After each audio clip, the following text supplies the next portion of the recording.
Muli, isang mapagpalang gabi po sa inyo mga kapatid. Miyerkules na naman po ngayon, atin pong midweek service. Tunay po na napakabuti ng ating Diyos. Hallelujah! Karapat dapat siyang papurihan, pasalamatan, ang sambahin. Sa lakas na meron tayo, dapat magpasalamat tayo sa Panginoon. Sa hininga na meron tayo, sa ministry o gawain na tumatakbo sa panahon na ating kinalalagyan at sa kanyang mga salita na nahahayag, magpasalamat po tayo sa Panginoon. Tunay po na napakabuti ng ating Panginoon. Mga kapatid, naway nasa maayos kayong kalagayan sa mga oras na ito at patuloy ninyong nararanasan lagi ang kagalakan at kapayapaan na nagmumula sa ating Panginoon. Mga kapatid, 2024, hallelujah! Unang midweek service ko sa taong 2024. Tunay nga po na ang kagalakan ay nananatili sa aking puso. Salamat sa pagkilos ng banal na Espiritu sa buhay natin.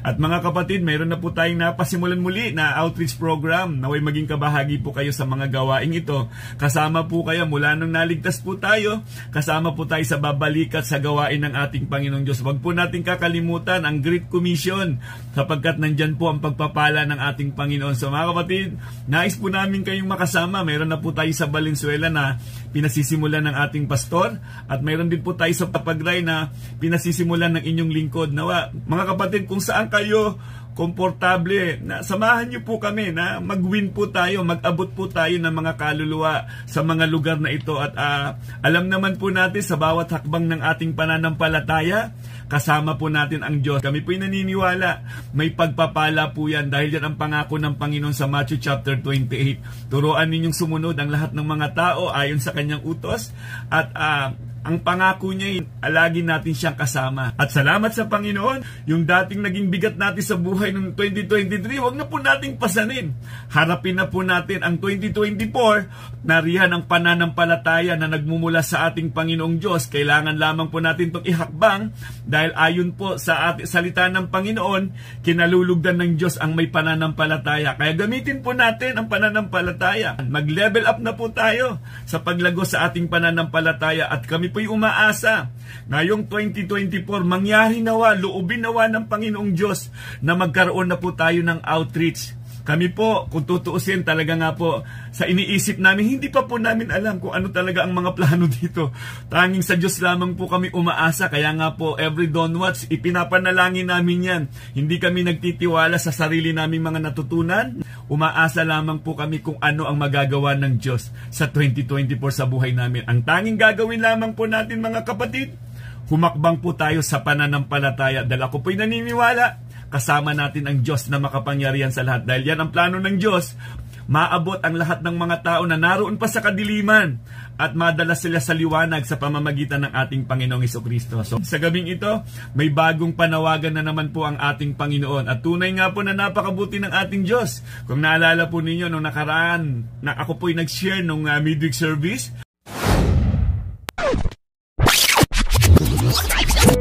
tayo pong mga kinasihan ng banal na Espiritu ng Diyos, tayo po ang mensahero. Tinawag po tayo ng Panginoon para magmasid sa panahon na ating kinalalagyan. At nakikita natin ang kalagayan ng mundong ito. Kung wala ang salita ng Diyos, kung walang nangangaral sa lahat ng mga tao, siguradong mapapahamak. Ang ating mga mahal sa buhay, mahal natin sila. Kailangan nating ibahagi ang mabuting balita sa kanila. Kailangan meron tayong takbuhin na dapat nating tapusin. Lipin ni Gad at ang lipin ni Ruben. Sila po yung humiling. Dahil nga nakita nila yung kalagayan doon na okay na dito. Hindi pa nga nila nararating ang promised land, ganun na kaagad ang desisyon. Hindi kayang ipaliwanag ng iyong isip ang makapiling ang ating Panginoong Jesus. Huwag ka nang hihinto, nandyan na yung mga sign. Andyan na yung mga giyera, kaguluhan sa iba't ibang mga bansa. Bakit ka hihinto at gusto mo dito na lang ako? Samantaling ang ganda-ganda ng plano ng Diyos, ang nais ng Diyos makasama kanya doon sa buhay na walang hanggan. So ano-ano ang mga aral na maaari nating matutunan mula sa kanilang mga kahilingan? Makikita natin na nagkaroon sila ng makasariling kahilingan. Isang ganun tayo eh. Ang akala natin inap na maging Kristiyano ka. Hindi ka na nagpatuloy. Hindi ka na lumakad. Tatawirin pa ang mga balakid sa buhay mo. Tinanggap mo na lang na maging ganito kang kalagayan. After mong mabautismohan, huminto ka na. Proseso po yan. Teka, bakit ka magpapaiwan? Bakit mo ini-enjoy ang mundo? Ipansamantala lang yan, samantalang yung enjoyment natin, buhay na walang hanggan sa ating Panginoon. May konting pagtitiis lang yan, pero makakarating din tayo dyan. Huwag mong babaliwalain ang para sa Diyos. Kapatid, patuloy tayong maglingkod. Patuloy tayo, huwag tayong magpa-distract. Pagamat may mga Kristiyano na nakakasakit ng ating kalooban. Kapag sila ang titignan mo, mga kapatid, at magpapadistract ka sa kanilang mga masasakit na sinasabi sa iyo, kapatid, kailangan mag-level up ka sa pananampalataya. Kailangan mong maituon ang paningin mo kay Kristo. Dapat hindi ka natitinag. Tao lang sila, pwede rin silang gamitin ng kaaway. Pero tandaan mo, sa isang tunay na naroon na sa promised land na sinasabi ko, yung level ng maturity ng pananampalataya mo, mataas na. Hindi ka maapektuhan, kapatid. Pangalawa, makikita rin natin na nagkaroon ng matinding pagsaway si Moises dito, mga kapatid. Salamat at naglagay ang Diyos na mabuting pastol o mangunguna sa bayang kanyang pinili. Kaming mga pastor, wala po kaming pinapanigan. Wala po kaming pinapanigan at tinitingnan namin kung ano ang sinasabi ng salita ng Diyos. Pangatlo, nagkaroon ng mahalagang paalala si Moises. Binalikan niya. Alalahanin ninyo ang nangyari sa inyong mga ninuno. Sa atin po, sa panahon po natin kinalalagyan, alalahanin natin ang ating mga nakaraan. Kung gaano kabuti ang Diyos sa atin. Pinabayaan ba ako ng Diyos ng panahon ng pandemic? Bakit parang hindi ako naglilingkod sa Panginoon? Bakit parang huminto na ako? Pinabayaan ba ako ng Diyos sa lahat ng aking pangangailangan? Hindi naman ako pinababayaan ng Panginoon. Kung sakali mo pinabayaan ako ng Panginoon, mananatili pa rin siyang tapat sa buhay ko. Dapat yan ang tugon. Kahit gaano man kalaki ang problema, yung Diyos ko, andyan pa rin siya na pwede ko siyang lapitan. Alam niya ang pamamaraan niya. Kaya yung pamamaraan niya ay tunay na maaasahan. Tunay po na napakabuti ng ating Panginoon. At sa gabing ito, meron na naman siyang panawagan. Ang layunin nito, patatagin tayo sa ating pananampalataya. 2023, nakalipas na po ang 2023. Kalimutan na po natin ang lahat ng mga nangyari. Gayong 2024, haharap po tayo sa panibagong taon. Kaya nga, ang tanong ko sa iyo, kapatid, kumusta ka na sa paglilingkod mo sa ating Panginoon? Kung sakali man na hindi pa sapat ang paglilingkod natin sa 2023, 2024, may dahilan kung bakit binigyan tayo ng lakas, hininga, maglingkod sa ating Diyos na makapangyarihan sa lahat. Dahil alam naman po natin na ang bawat paglilingkod sa ating Diyos kailanman ay hindi lilimutin ng ating Amang nasa langit. Dahil yan ang layunin kung bakit tayo narito sa mundong ito, maluwalhati ang Diyos na makapangyarihan. Nawa, handang-handa ka na makinig ng mabuting balita ng ating Panginoon. At umasa ka, kakatagpuin tayo ng ating Panginoon sa lahat ng ating pangangailangan. Ako po'y naniniwala ang salita ng Diyos ang siyang lakas natin sa araw-araw ng ating buhay. So mga kapatid, ang ating pong pag-uusapan sa gabing ito, paglimot sa nakaraan, pagharap sa kasalukuyan. Mga kapatid, basahin po natin ang ating pong scripture reading sa gabing ito. Matatagpuan po natin sa Philippians chapter 3, verse 12 to 14. Hallelujah. Sulat po ito ni Apostol Pablo. Sige po mga kapatid, kung may mga Biblia po kayo dyan, pwede din po ninyo akong sabayan. At sana po mga kapatid, pagkatapos po ng ating midweek service, basahin po natin ang kabuuan ng chapter na ito. Tunay nga po na mapapagpala tayo. Sige po mga kapatid, basahin po natin. Hindi sa nakamtan ko na ang mga bagay na ito. Hindi rin sa ako'y ganap na, ngunit sinisikap kong makamtan ang gantimpala sapagkat ito ang dahilan kung bakit ako'y tinawag ni Kristo Jesus. Verse 13, mga kapatid, hindi ko ipinapalagay na nakamit ko na ito, ngunit isang bagay ang ginagawa ko. Nililimot ko ang nakaraan at sinisikap na marating ang layuning nais kong makamtan. Hallelujah. Verse 14, nagpapatuloy nga ako patungo sa hangganan upang makamtan ang gantimpala ng pagkatawag sa akin ng Diyos sa pamamagitan ni Kristo Jesus, ang buhay na hahantong sa langit. Purihin po ang salita ng Panginoon. Tayo po'y manalangin at dumapit po tayo sa ating Diyos at humingi tayo ng gabay para patuloy tayong mapagpala ng ating Diyos na makapangyarihan sa lahat. Diyos na dakila at makapangyarihan, maraming salamat po Panginoon sa mga salitang aming nabasa. Ang dalangin po namin Ama, ang pagkilos ng iyong banal na Espiritu sa buhay namin, mga kapatid ko na naroon sa kanila kanilang mga tahanan. Bagamat online service man ito, Panginoon, kami po'y naniniwala na hindi po nalilimitahan ang iyong kapangyarihan upang kami pagpalain, Panginoon.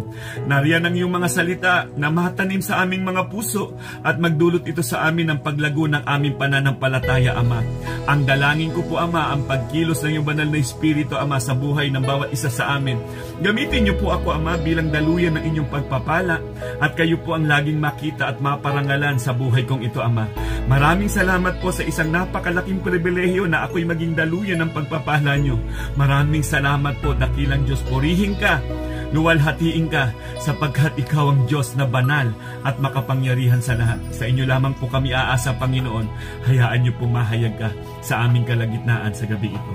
Maraming salamat po sa pangalan po ng aming Panginoong Jesus. Amen. Ang sulat na ito ay sulat ni Apostol Pablo. Kung babasahin po natin mula simula, para bang gusto niya patotoo kung papaano siya nagsimula. Hindi po madali ang buhay ni Apostol Pablo mula nung tawagin siya ng ating Panginoon. Sa Acts chapter 9, nung nakatagpo niya ang ating Panginoong Jesucristo doon sa Damasco, doon na po nagsimula ang kanyang buhay. Kaya nga ang sabi ko, napakahalaga sa isang Kristiyano. Meron tayong personal na kaligtasan sa ating Panginoong Diyos. Ikaw at ako lamang yan, mga kapatid. Nung tinawag tayo ng Panginoon at naunawaan natin ang kaligtasan, hindi po yan hihinto doon sa pagligtas sa iyo. Nagpapatuloy po yan, gaya ni Apostol Pablo. Nung tawagin siya ng Panginoon, bagamat sabi nga dyan, mababasa natin, pagdating daw sa pagsunod, isa siyang Pariseyo. Hallelujah, napakabigat po kapag Pariseyo ka. Handa kang pumatay para lang tindigan ang kanilang pagsunod sa kautusan. Pero ang sabi ni Apostol Pablo, kung mapapansin natin, wala daw saysay ang lahat ng kanyang mga natutunan. Ang natutunan niya, yung kapahayagan na mula sa ating Panginoon. The same din po sa buhay po natin. Mga kapatid, nung naabot tayo ng kaligtasan ng ating Panginoong Diyos, nakita natin na hindi pala mahalaga ang buhay sa mundong ito kung wala kang Kristo. Nabubuhay ka sa mundong ito sa sarili mo lang, walang saysay. Nabubuhay ka dito para sa karangyaan ng mundong ito, walang saysay. Kaya nga mga kapatid, kung sasapit na naman ang bagong taon sa buhay natin, maraming mga tao darating, mayroon silang sinasabing New Year resolution. Ibig sabihin, paulit-ulit lang. Bagong taon na paulit-ulit. Tandaan po natin ito, mga kapatid. May pagbabago lamang po kung may Kristo tayo sa buhay natin. Tanggapin si Kristo bilang Panginoon at tagapagligtas natin. Yan ang nangyari kay Apostol Pablo. Nung tinawag siya ni Kristo, nakilala niya ang daan ng kaligtasan. At ang buhay niya ay hindi hahantong lamang sa kaligtasan. Magpapatuloy ito dahil alam niya may nakalaang gantimpala. Tayo po mga Kristiyano, mula nung natanggap natin ang kaligtasan, nagpapatuloy na po tayo na maihayag ang mabuting balita. Alam natin ang dala ng mensahe ni Apostol Pablo. Hindi pa ito yung biyaya at habag ng ating Diyos na makapangyarihan sa lahat. Salamat sa ating Panginoon. Kaya nga kung mababasa natin kanina, bagamat sa tindi ng ginawa ni Apostol Pablo, sabi niya sa verse 40, nagpapatuloy nga ako patungo sa hangganan upang makamtan ang gantimpala ng Diyos ng pagkatawag sa akin. Sa pamamagitan ni Kristo Jesus, ang buhay na hantong sa langit. Hallelujah! Walang ibang daan patungo sa kaligtasan, tanging sa ating Panginoong Hesukristo lang. Hayag na po sa atin yan, mga kapatid. Ang buhay na mayroon tayo, buhay na paglilingkod sa ating Diyos na makapangyarihan sa lahat. Huwag nating sasayangin na tayo hindi makapaglingkod sa ating Panginoon. Huwag po tayong matakot gaya ni Apostol Pablo. Nasa atin ang banal na Espiritu ng Diyos na patuloy na kumukunbik na gawin ang kalooban ng ating Amang nasa langit. Mga kapatid, maliwanag po ang mensaheng ito. Bagamat tayo'y ligtas na, ginawa ni Kristo doon sa krus ng Kalbaryo, ang sabi ni Apostol Pablo, nagpapatuloy siya. Kaya nga, kung papansinin po natin, tayo po ngayon na nasa isang takbuhin. Mula nung naligtas tayo, napabilang na tayo sa takbuhin at mahaba-haba ang takbuhin ito. So kailangan natin ang lakas na nagmumula sa ating Panginoon. 2024, haharap po tayo sa realidad ng buhay. Kung tayo po ang magdadala sa buhay na meron tayo, siguradong mapapagod tayo. Kaya nga nandyan ang pananampalataya. hakbang sa pananampalataya sa 2024. So mahalaga na tayo ay makalaya na sa nakaraan at magpatuloy sa layunin ng ating Diyos. Hallelujah! Napakaganda, tayong mga Kristiyano, alam na alam natin kung ano ang layunin ng Diyos sa buhay natin. Lumago sa pananampalataya, maluwalhati ang Diyos na makapangyarihan sa buhay natin, at ang buhay natin ay para na lamang sa ating Diyos. Sa tunay na mga Kristiyano, ang mabuhay ay para kay Kristo, naging ang kamatayan ay may pakinabang. Tandaan po natin yan, mga kapatid. So, limutin na po natin ang mga masasakit na nangyari sa atin noong nakaraang 2023. Harapin po natin ngayon ang 2024 na punong-puno ng pag-asa, pananampalataya ang ating gagamitin. Kaya nga, Isaiah chapter 43 verse 18, ito ang sabi niya, ilibing mo sa limot at huwag nang alalahanin pa ang mga nangyari noong unang panahon. Hallelujah! Ngayong 2024, may magandang nakalaan ang Diyos na makapangyarihan para sa atin. Yan ang pananampalataya na hindi mo pa nakikita, inaasahan mo na dahil alam mo, ang Diyos ang gagawa sa atin sa 2024. Kapag ang Diyos ang ating kasama, pumanatag ka. At siya ang makikipaglaban para sa atin. So mga kapatid, paano natin haharapin ang panahong kasalukuyan? Number 1, mga kapatid, na dapat nating tatandaan, magsimulang talikuran ang masasamang gawain. Bagamat mga Kristiyano tayo, minsan meron pa rin tayong tinatagong masasamang ginagawa sa buhay natin. Hallelujah! Kumusta ang pride natin, mga kapatid? Kumusta ang puso natin sa harapan ng Panginoon? Naalala ninyo nung nag-share ako sa inyo nung Sunday service, kailangan nating magpasuri sa Diyos. Ano ba ang laman? Sino ba ang number 1 sa puso natin? Hallelujah! Baka ngayon haharap tayo sa 2024. Ang number 1 pa rin dyan, baka mamaya yung temporary lang. So kailangan natin magsimulang talikuran ang masasamang gawain, sapagkat alam natin ang Diyos galit sa kasalanan. Biyaya ng Diyos kung bakit tayo nakakapagpatuloy sa kanyang layunin. Kailangan nating ma-appreciate ang gawain ng Diyos. Hallelujah! Kaya tayo naligtas sa salita ng Panginoong Diyos dahil may nangaral, may naghayag ng mabuting balita. Gawain ng Diyos na dapat nating i-appreciate. Sa nakalipas na 2023, salita ng Diyos, i-appreciate natin ito na siyang nagpalakas at nagpatibay sa atin. Hindi ba't biyaya ng Diyos? Nakapaglingkod tayo sa ating Panginoong Diyos, biyaya ng Diyos yan. Hindi yan dahil tayo ay malakas, dahil tayo ang pumili. Ang Diyos ang pumili upang gamitin Kanya, upang makapaglingkod sa ating Panginoon. Kaya nga, ang lahat ng papuri at pasasalamat sa ating Diyos na makapangyarihan sa lahat. Philippians chapter 3 verse 13, tandaan po natin ang ating scripture reading kanina. Mga kapatid, hindi ko ipinapalagay na nakamit ko na ito. Ngunit isang bagay ang ginagawa ko. Nililimot ko ang nakaraan at sinisikap na marating ang layuning nais kong makamtan. Kaya napakahalaga nito kay si Apostol Pablo, palago ng palago ang kanyang pananampalataya. Kasi ang kanyang mga mata nakatuon kay Kristo. Mula nung naligtas siya, mula nung nagkaroon siya ng encounter sa Damascus sa chapter 9, nagpatuloy na siya. Nakita niya si Kristo ang dahilan kung bakit mayroon siyang misyon na ginagawa.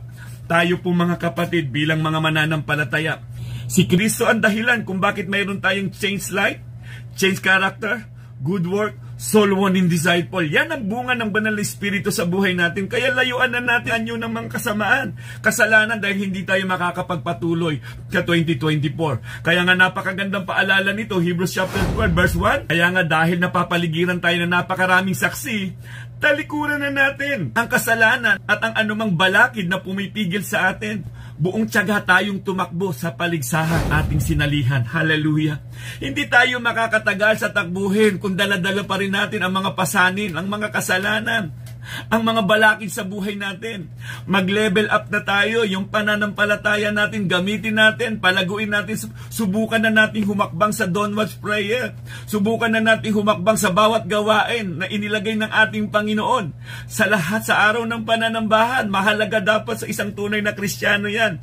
Malaki ang mawawala sa iyo, kapatid, kapag hindi mo ipinahalagahan ang mga gawain. Kaya nga sabi ko, i-appreciate natin ang gawain ng Diyos na inilagay niya sa atin. Kabilang tayo dyan, mga kapatid. Huwag kang papayag na pandarayan ng kaaway na hindi ka kabilang.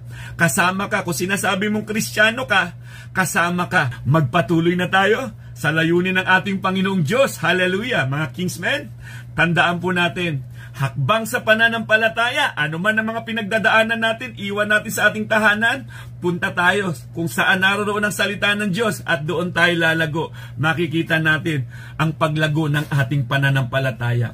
Hadlang ang kasalanan sa pagpapala ng ating Diyos. Hallelujah. Kapag may kasalanan po tayong itinatago-tago natin sa ating sarili, hadlang po yan para pagpalain tayo ng ating Panginoon sapagkat ang Diyos ang nakakasiyasat ng ating puso. Kaya isuko natin sa Panginoong Diyos yan, mga kapatid. Kung may kasalanan, nariyan ka, namumuhay ka ngayon sa kasalanan, pwedeng ayusin.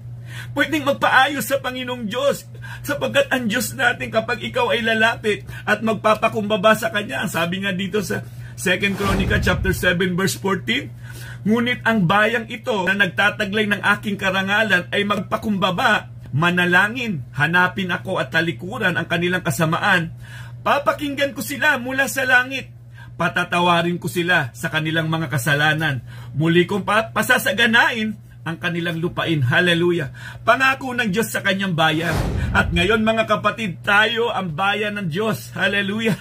Mga kapatid, pwede natin panghawakan bagamat Old Testament yan. Sabi ko nga, ang Panginoon, hindi naman siya nalilimitahan. Omnipresent God. Dahil siya yung Diyos sa Old Testament, maging sa New Testament, siya pa rin yung Diyos na nangako na kung tayo ay lalapit sa Kanya at magpapakumbaba, hallelujah, aaminin natin ang ating mga kasalanan sa harapan ng Diyos, patatawarin niya tayo at muli niya tayong pagpapalain. Tandaan po natin mga kapatid, kung bakit minsan hindi natin isinusuko sa Panginoon. Magto 2024 na, may mga kasalanan pa rin tayo hindi natin inaayos. Sirang bakod yan na dapat nating ayusin. Hallelujah. Diyan madalas pumapasok si Satan. Kaya hindi lumalago ang isang Kristiyano kasi mayroong wasak na bakod na ayaw niyang simulang ayusin. Ayaw niyang ilapit sa Panginoon. Humingi ng lakas sa Panginoon at magdesisyon. Hakbang sa pananampalataya. At nalulugod ang Diyos diyang kapatid. Tunay nga na ang Diyos, binigyan tayo ng karunungan para piliin kung ano ang nararapat, kung ano ang tama. At nariyan ang kanyang mga salita upang maging gabay natin sa pang-araw-araw ng ating buhay. Ang di pagsunod sa kalooban ng Diyos ay maituturing na isang kasalanan. Mula nung nagkasala si Adan, dahil hindi nila sinunod ang utos ng ating Panginoon, naapektuhan tayo. Hanggang ngayon, naapektuhan tayo niya. Kaya minsan nakakaranas tayo ng paghihirap dahil dyan. So mga kapatid, salamat sa ginawa ni Kristo doon sa krus ng Kalbaryo at pinanumbalik muli ang relasyon natin sa ating Amang nasa langit sa pamamagitan po ng ating Panginoong Hesukristo na nabayubay doon sa krus ng Kalbaryo para sa iyo, para sa akin. So mga kapatid, tandaan po natin, pinalaya tayo ni Kristo sa ating mga kasalanan. Huwag na natin siyang muli pang ipako sa krus. Hallelujah. Huwag na po. Walang imposible sa ating Panginoong Diyos. 1 Timothy chapter 1 verse 12, nagpapasalamat ako sa ating Panginoong Hesukristo na nagbigay sa akin ng lakas dahil itinuring niya akong karapat-dapat na maglingkod sa Kanya. Sino tayo nung tawagin ng Panginoon? Hallelujah! Kung marirealize natin si Apostol Pablo, pansinin natin, persecutor yan ng mga mananampalataya. Pero nung naabot ng habag at biyaya ng ating Panginoon, grabe ang tapang at lakas ng loob para ipangaral ang mabuting balita. Yan ang dapat na na-appreciate natin. Hindi tayo karapat-dapat noon sa ating Panginoong Diyos. Pero ngayon, nung tawagin tayo para maglingkod, hindi ba't na-appreciate natin? Huwag po nating babaliwalain ito, mga kapatid. Ang grasya na meron tayo galing sa ating Panginoong Diyos, maging masigasig po tayo sa paglilingkod sa ating Panginoon. Ibinigay niya ang banal na Espiritu sa atin upang patuloy tayong magtagumpay. Huwag tayong matakot at mangamba na humakbang sa pananampalataya.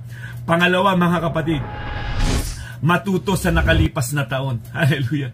Realization, mga kapatid. Alamin natin, ano ba ang nangyari sa nakaraang taon? Baka naman kasi minsan, wala tayong natututunan. Papasok na naman tayo sa 2024. Kung ano hindi mo paglago ng pananampalataya mo, ganun pa rin ang dadalhin mo. At ikaw pa rin yung reklamo ng reklamo, daing ng daing. Ngayong 2024, may pananampalataya. Ang ganda ng bungad sa atin. Nung nakaraang Sunday, pananampalataya pa rin. Kasi napakahalaga ng pananampalataya sa isang Kristiyano. Kapangyarihan na dapat nating gamitin ngayong 2024. Kung may mga kasalanan pa, iwanan mo na yan sa 2024. Magpabago, magpalinis tayo sa ating Panginoong Diyos. At ang ating Diyos, mahabaging Diyos, at ang gustong-gusto ng Panginoon, inaamin natin ang ating kasalanan. At siya yung Diyos na may bagong simula sa buhay natin. At sa isang pamilya, mga kapatid, namumuhay sa kasalanan, napakahirap ng buhay. Sapagkat noon pa man, inuutos na yan sa Old Testament. Kapag sumunod ka sa akin, naroon ang pagpapala. Kapag hindi ka susunod sa akin, sumpa o hirap ang mararanasan mo, kapatid. Kaya nga, kapatid, piliin natin lagi ang sumunod sa kalooban ng ating Diyos. Philippians chapter 2 verse 12, hindi sa nakamtan ko na ang mga bagay na ito, hindi rin sa ako'y ganap na. Ngunit sinisikap kong makamtan ang gantimpala sapagkat ito ang dahilan kung bakit ako'y tinawag ni Kristo Jesus. Hallelujah! Huwag tayong makontento na ligtas lang tayo. Kasi ang banal na Espiritu na meron tayo, ang nais niyan, magpatuloy ka. Kasi may mga reward na nakalaan para sa atin. Si Apostol Pablo, grabe yung hirap na dinanas niya. Kung alam lang natin, kung mababasa natin yung kwento, minsan nang nanganib ang kanyang buhay. Pero hindi siya sumuko. Kasi nga, ang pananampalataya niya ay nakatuon sa ating Panginoong Hesukristo. Walang saysay kung walang Kristo ka sa buhay mo, kapatid. Kailangan ng pagkilos ng banal na Espiritu sa buhay natin, kapatid. Ang banal na Espiritu, lalago ka. Yan ang kikilos sa'yo. Hindi na ikaw yan. Ang banal na Espiritu ang siyang magpapalakas, kaya tayo magtatagumpay sa buhay na meron tayo. Huwag na po natin hayaan na manlamig tayo sa ating pananampalataya. Yung dating pag-ibig natin sa Diyos, hayaan nating mag-alab ng mag-alab ngayong 2024. At kung sakali man may paalala ang Diyos sa atin. Revelation chapter 2 verse 4 to 5, subalit may isang bagay na ayaw ko sa iyo. Ang pag-ibig mo nung una kang sumampalataya ay nanlamig na. Kumusta ka, kapatid? Kumusta ang pananampalataya mo? Nag-aalab pa rin ba? Yung pag-ibig mo sa ating Panginoon, yung first love mo sa ating Panginoong Diyos, yung sumpaan natin sa ating Diyos noon, kumusta na, kapatid? Kumusta na? Yan ang tanong ng ating Panginoon sa verse 5. Ang sabi niya, alalahanin mo ang dati mong kalagayan. Pagsisihan mo at talikuran ang iyong masasamang gawa. At gawin mong muli ang mga ginagawa mo nung una. Kapag hindi ka nagsisi, pupunta ako dyan at aalisin ko sa kinalalagyan ng iyong ilawan. Hallelujah. Huwag nawang mangyari sa atin, kapatid. Kung may pagkakataon at nariyan ang panawagan ng Panginoon, bakit hindi pagbalik? Hindi paglayo o labanan ang salita ng Diyos. Manlabig ka na sa ibang mga bagay. Huwag lang sa pag-ibig natin sa ating Diyos, kapatid. Delikadong kalagayan yan. So bakit ba nanlalamig ang pag-ibig ng isang Kristiyano? Madalas, dahil sa pag-ibig sa salapi, panunumbalik sa mundo. Hallelujah.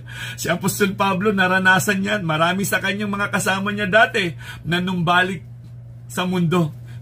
Alam na po natin kung paano siya iniwanan nila Dimas. Alam po natin, marami na po siya nakasama na iniwan siya. Pero kung tunay ang relasyon mo sa Panginoong Diyos, kapatid, hindi mo iiwanan ang first love mo sa ating Panginoon. Kung sakali man ang alala ng Panginoon, gawin mo muli. Manumbalik ka sapagkat hindi pa huli ang lahat. Hanggat humihinga ka at may lakas ka pa, pwede pang bumalik sa ating Panginoon. Pag-aalaga sa kasalanan, baka kasi minsan meron pa tayong mga kasalanang inaalagaan. Naakala mo, ikamamatay mo na mawala yung bagay na yan na ayaw ng Diyos. Iayos ang kasalanan. Ilapit sa Diyos ang kasalanan. Hallelujah! May pagkakataon pa. Magpa-restore po tayo sa ating Diyos na makapangyarihan. Ang pagtalikod o di pagiging tapat ay katumbas na ng panlalamig ng pag-ibig. Hallelujah! Pagdating ng paghuhukom, lahat tayo haharap sa hukuman ng Diyos. Sa mabuti man at masama, ipagsusulit natin sa harapan ng ating Diyos na makapangyarihan sa lahat.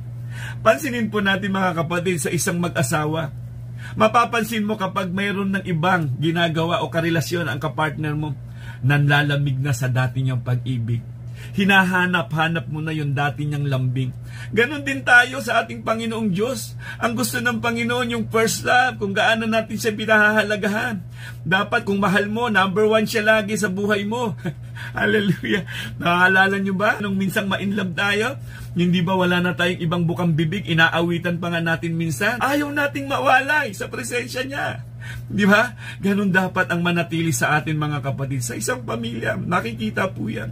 Kapag ang isang tao o isang kapartner mo lumayo na, iba nang minamahal, mararamdaman din yan. Ganyan din po ang ating Diyos. Nararamdaman niya ang panlalamig mo. Kumusta na? Yung dating init ng pag-ibig mo sa akin, bakit parang nanlamig na? Hallelujah! Isang paalala po sa ating mga Kristiyano. Tandaan po natin sa pagharap natin sa 2024, napakagandang verse nito.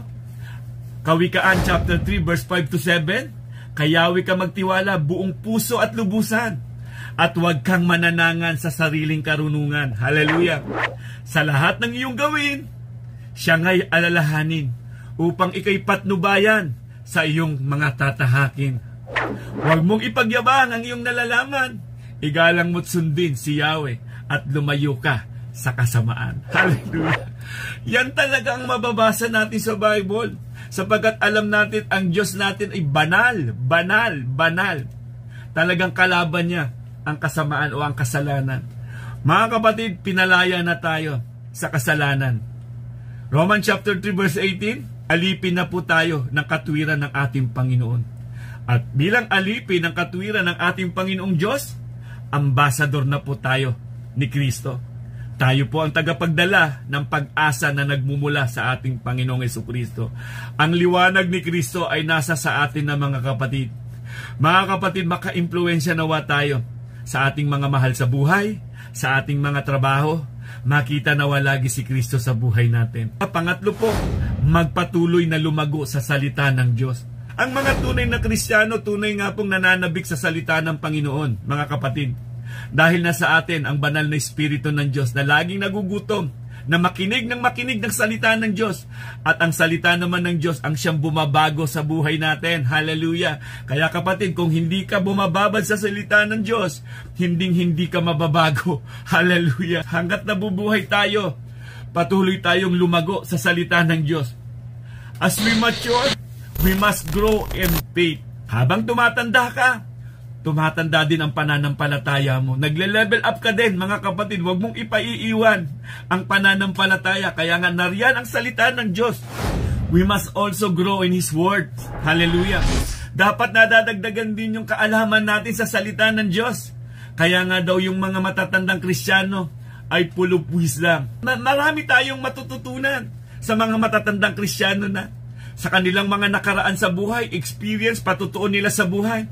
Mga pastor na may mga edad na, grabe ang kanilang mga pinagdadaanan. Kaya nga kung minsan, kung mayroon kaming mga meeting ng mga pastors, talagang natutuwa akong pakinggan sila. Kaya nga masaya ako laging umaaten. Dahil marami akong natututunan sa kanila sa karanasan ng pagpapastor nila, mga kapatid. Tunay nga na nagagalak ang puso ko.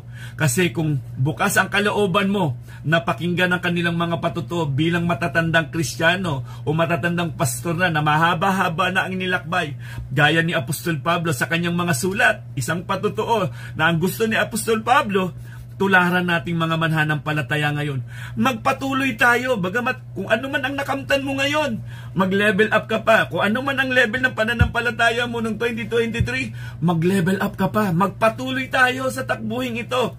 Dahil yan ang gusto ng ating Panginoong Diyos. At darating ang panahon, may kapahingahang nakalaan para sa atin, yung makapiling ang ating Amang nasa langit. Mga kapatid, tandaan po natin, ngayong 2024, hallelujah, na-excite po tayo sa gagawin ng ating Panginoon. Alam kong may nakahanda ang Diyos para sa atin, para sa tunay na mananampalataya at hahakbang sa pananampalataya ngayong 2024. Pagpapalain tayo ng ating Panginoon.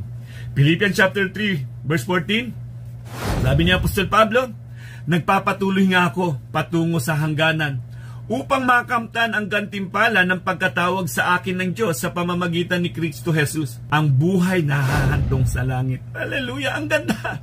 Kapatid, bakit kahihinto? Bakit kahihinto na alamin sa salita ng Diyos ang daan ng kaligtasan? Nahahantong sa buhay na walang hanggan.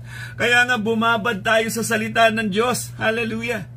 Ito yung susi natin para patuloy tayo na lumago at patuloy tayo na mag-level up ang ating pananampalataya.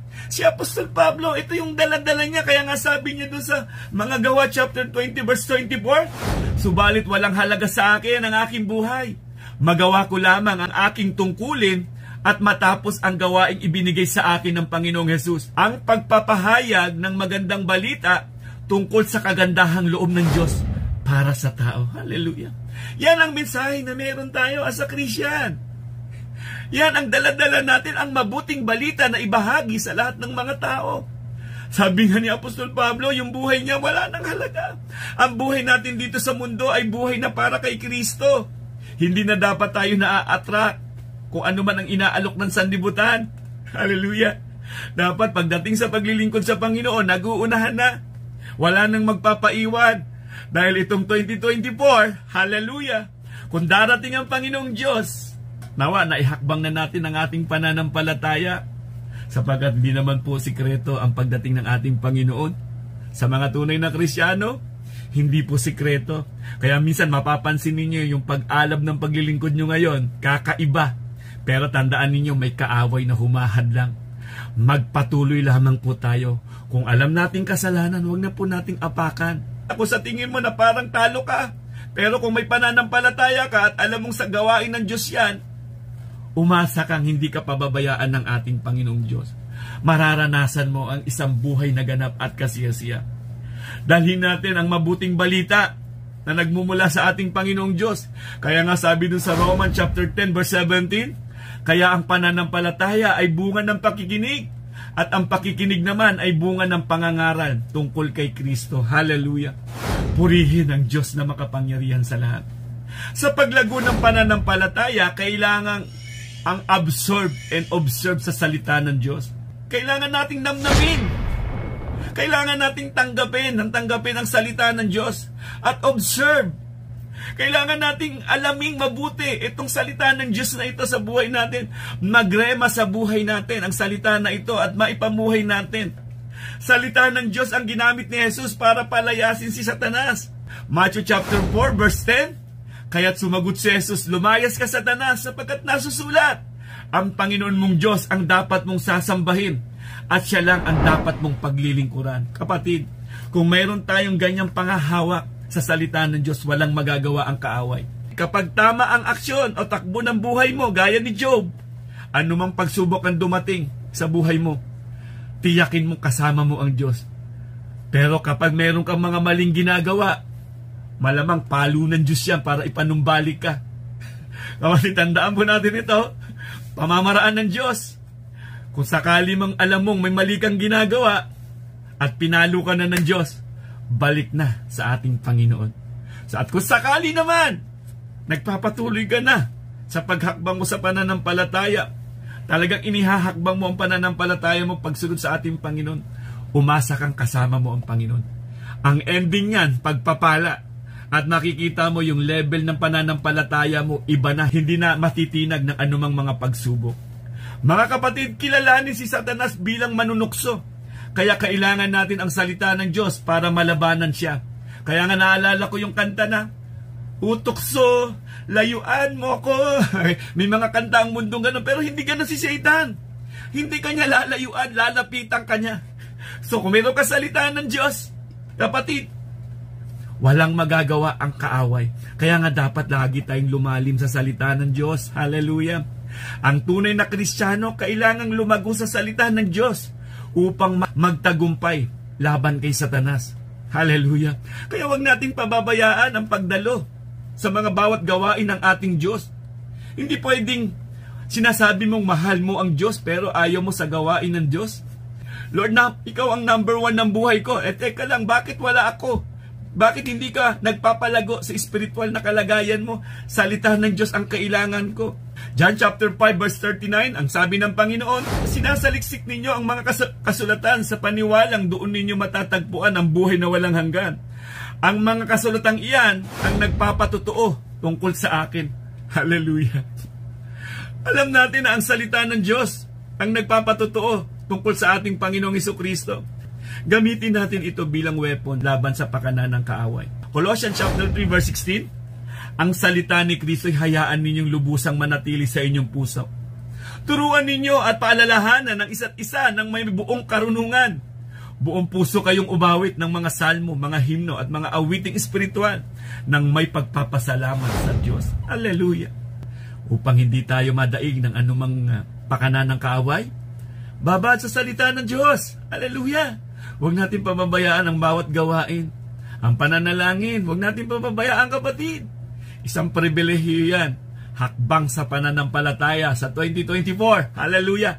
Huwag kang matakot, kapatid. May pangako ang Diyos na hindi kanya iiwanan. Hindi kanya pababayaan. Sa akin pong pagtatapos, mga kapatid, Hebrews chapter 4 verse 9 to 11, napakaganda pong paalala sa atin, mga kapatid. Ang sabi dito sa verse 9, kung paanong nagpahinga ang Diyos sa ikapitong araw, mayroon ding kapahingaang nakalaan sa mga taong sumasampalataya sa Diyos. Hallelujah! Hallelujah! Verse 10, sapagkat ang sino mang makapasok at makapagpahinga sa piling ng Diyos ay magpapahinga rin sa kanyang paggawa, tulad ng Diyos na nagpahinga sa kanyang paglikha. Hallelujah! Kaya't sikapin nating makamtan ang kapahingahang iyon at huwag babigong tulad ng mga hindi sumasampalataya. Hallelujah!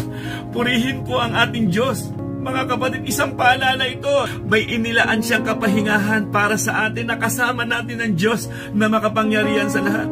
Kaya pala si Apostol Pablo, hindi natin nakikitaan na parang napapagod.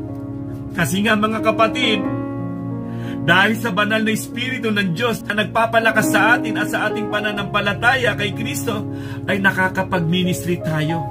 Hallelujah! Banal na Espiritu ng Diyos na ibinigay niya sa atin. Kaya nga, huwag nating hahadlangan ang ningas ng banal na Espiritu sa buhay natin. Ang nais nito, dalhin ka, ihakbang mo ang pananampalataya mo sa paglilingkod sa ating Panginoon. Huwag kang matakot, dapat number 1 si Kristo sa buhay natin, mga kapatid. Huwag tayong mangamba. Wala akong kakayanan, hindi ko kaya, sila lang ang pwede dyan. Kami din naman nag-umpisa sa ganyang kalagayan. Pero nung simulan namin ihakbang ang aming pananampalataya, para bang buhat-buhat na kami ng ating amang nasa langit, kailangan lamang po natin gamitin ang pananampalataya natin. Gaya ni Abraham, yung heroes of faith, ibinigay sa Biblia upang maging magandang halimbawa ng ating paghakbang sa pananampalataya. Bakit sila kinalugdan ng Diyos? Dahil humakbang sila sa kanilang pananampalataya. Hallelujah! Kaya nga, mga kapatid, tandaan po natin, ang Diyos ang ating kasama. May inilaan siyang kapahingahan para sa atin. Kaya habang nabubuhay tayo sa mundong ito, ang mabuhay ay para kay Kristo, ang mamatay ay may pakinabang dahil nga pala may kapahingahan sa piling ng ating amang nasa langit. May inihanda siya, kapatid. So tuloy lang habang nabubuhay. I-enjoy natin ang bawat gawain ng ating Panginoon. Sama sa gawain ng Panginoong Diyos. Hallelujah! Mga kapatid, hindi ko naman sinasabi na iwanan natin ang pamilya natin, ha? Magkakapatid. Kailangan kung saan naroon may gawain, mga kapatid, hindi naman inago sa atin ng Panginoon ang buong buhay natin. Oo, nandyan yung mga trabaho natin, nandyan ang mga pamilya natin, pero kung wala kang Kristo dyan sa pamilya mo, siguradong hindi ka magtatagumpay. Kaya nga, tiyak na tiyak si Apostol Pablo. Huling verse na po ito, mga kapatid. Philippians chapter 4 verse 13. Ang sabi ni Apostol Pablo, hallelujah, ang lahat ng ito'y magagawa ko dahil sa lakas na kaloob sa akin ni Kristo. Ganyan din po tayo. Magagawa natin ang mga bagay na imposible dahil sa kaloob na lakas ng ating Panginoong Jesucristo. Ang Diyos ang magpapalakas sa atin. Hindi tayo. Siya na nagtagumpay noon. At ngayon, nasa piling na ng ating amang nasa langit. At naghanda ng isang araw ng kapahingahan para sa ating mga manlalakbay o mantatakbo. May tumakbo tayo ng may pananampalataya sa ating Panginoon. Gawin natin ang nais ng Diyos. Sa 2024, mga kapatid, isang napakagandang mensahe. Magpatuloy po tayo na lumago sa ating pananampalataya. So mga kapatid, naway na pagpala po tayo sa isang napakagandang panawagan na naman ng ating Panginoon. Tandaan po natin, ang Diyos ang lagi nating kasama. Kapag naroroon tayo sa layunin ng ating Panginoon, ginagawa natin ang kanyang kalooban. Hindi liko ang Diyos sa kanyang mga pangako. Papanatag tayo sapagkat ang Diyos ang ating kasama. Hallelujah. Sige po, mga kapatid, naway na pagpala po tayo sa isang napakagandang mensahe ng ating Panginoon. Sumainyo nawa ang kagalakan, kapayapaan at pag-asa. At patuloy po natin lagi ipahayag sa pangalan po ng ating Panginoong Jesucristo. May kagalingan sa pangalan ng ating Panginoong Jesucristo. May buhay na walang hanggan. God bless and God first.